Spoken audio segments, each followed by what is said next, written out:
Assalamualaikum warahmatullahi wabarakatuh. Perkenalkan, nama saya Muhammad Ammar Alfian, jurusan Pendidikan Sejarah dengan NIM 2466074, Prodi Pendidikan Sejarah, Fakultas Ilmu Sosial, Universitas Negeri Padang.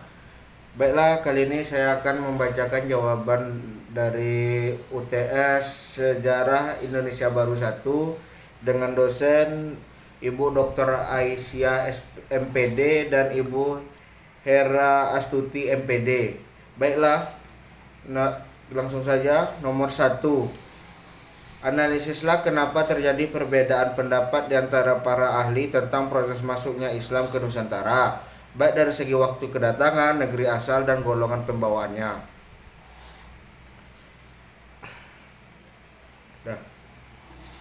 Ayo. Jawaban nomor 1, dengan beragamnya dengan beragamnya sumber yang didapat oleh para ahli yang mengemukakan kedatangan Islam dan kebudayaan Islam ke Nusantara mulai dari abad 7, 11, dan 13 itu, dan negara-negara asalnya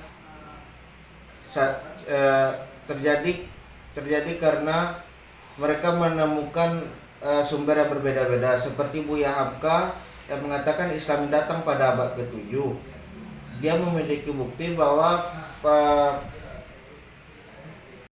mengatakan dari abad ke-7 asalnya pedagang dari Hadramaut di Yaman telah datang ke pantai timur Sumatera, tepatnya di Barus, untuk mencari kapur barut. Yang kedua, dari makam abad 11 yang ditemukan oleh makam Fatimah Siti Maimun yang mengatakan bahwa datang dari Persia dan bertuliskan abad ke-11. Yang ketiga, dari abad ke-13 terdapat dari catatan Marco Polo yang menyinggahi Samudra Parsai atau Perla di pantai utara Sumatera. Baiklah, selanjutnya soal nomor 2. Kita ketahui bahwa agama Buddha dan agama Hindu telah ada dan berkembang di Nusantara sebelum Islam. Akan tetapi, kenapa masuknya agama Islamlah yang menjadi awal penanda era modern dan terbentuknya masyarakat yang beradab di Nusantara? Kedatangan Hindu dan Buddha pada saat itu tidak bisa menyebarkan ilmu pengetahuan, tata kerama, dan etika sosial karena adanya batasan-batasan dalam agama tersebut. Agama tidak bebas. Seperti seperti Hindu, dia membagi masyarakat dalam kasta-kasta. Yang hanya kasta seperti Brahmana yang boleh membaca buku pengetahuan, kitab-kitab. Dan masyarakat Buddha hanya bisa dibaca oleh para pendeta. Dan dengan kedatangan Islam, ilmu pengetahuan berkembang pesat, terutama ilmu pengetahuan tentang hadis, fikih, dan ilmu alam dan ilmu lainnya. Baiklah, selanjutnya soal nomor 3. Analisislah hubungan kausalitas sebab akibat kemunduran Kesultanan Samudra Pasai dan munculnya Kesultanan Malaka. Kemunduran dari Samudra Pasai diakibatkannya melemahnya kekuatan militer Samudra Pasai dan serangan dari pihak asing, dan para pedagang enggan berdagang di Samudra Pasai dan mengalihkan ke bandar lain di putaran Selat Malaka. Dan hal ini dimanfaatkan oleh kerajaan Malaka yang waktu itu baru berkembang dan berdiri dan mencapai puncak kejayaannya sebelum diruntuhkan oleh Portugis. Ya. Baiklah, selanjutnya nomor 4. Analisislah beberapa faktor yang menjadikan Kesultanan Aceh Darussalam mampu menjadi kesultanan Islam terbesar di Asia Tenggara, dan hubungkan analisis tersebut dengan kondisi Indonesia saat ini.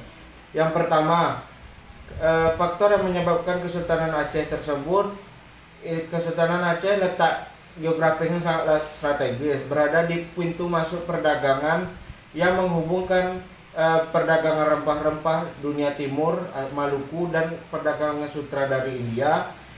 dan yang menghubungkan ke Samudra Hindia dan lanjut ke Jazirah Arab dan Eropa.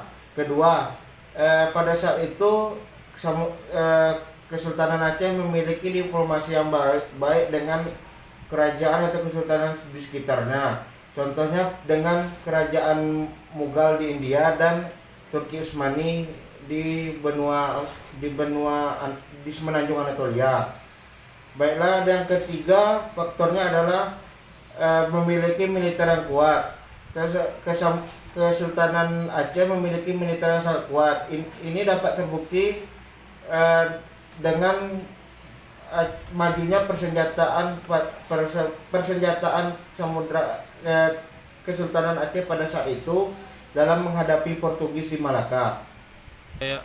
Baiklah, pertanyaan kelima, berikan jawaban analisis saudara terhadap pertanyaan penutup dari Profesor Zumadri Asda pada makalah beliau yang berjudul Jalur Rempah dan Kosmopolitan Intelektualisme Islam. Jawaban dari pertanyaan, apakah Indonesia bakal terjebak dalam ambisi RRC terkait jalur sutra maritim? Menurut saya bisa iya atau tidak. Bisa iyanya pada kondisi saat ini Indonesia condong atau lebih erat bekerja sama dengan RRC baik dalam bidang ekonomi, pertahanan, dan geopolitik. Tidaknya adalah Indonesia bisa memiliki pengaruh yang lebih atau bisa membentengi diri mereka sendiri menjadi poros maritim baru ketimbang mengikuti pengaruh RRC tersebut. Sekian, terima kasih jawaban dari saya. Assalamualaikum warahmatullahi wabarakatuh.